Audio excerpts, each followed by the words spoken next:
বিসমিল্লাহির রহমানির রহিম। কি অবস্থা সবার? আশা করি সবাই আল্লাহর অশেষ রহমতে ভালো আছেন। দেখেন, বিশ্ব সৃষ্টির পর হতে যে যুগগুলো পার হয়ে গেছে, এগুলোর তুলনায় কিন্তু অবশিষ্ট যুগগুলো কিন্তু অতি অল্প।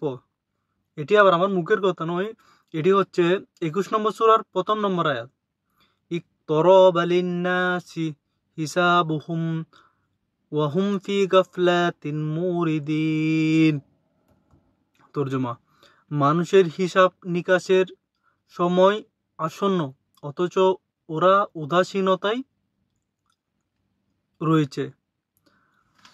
অর্থাৎ এখানে হিসাবের সময় বলতে কিয়ামতকে বোঝানো হয়েছে, যে যা কিয়ামতের প্রতিটি সেকেন্ড যাচ্ছে, এটি আমরা কিয়ামতের নিকটবর্তী হচ্ছি।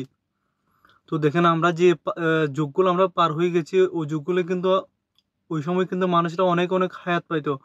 আর এখন দেখেন, এমন একটা সময়ে নবী করিম সাল্লাল্লাহু আলাইহি ওয়াসাল্লাম নিজে বলেছেন যে আমার উম্মতের এমন একটা সময় আসবে, যে সময় মানুষের দিন, সপ্তাহ, মাস, বছর কিভাবে যাবে মানুষ টেরও পাবে না। মানে চোখের পলকে সময় চলে যাবে।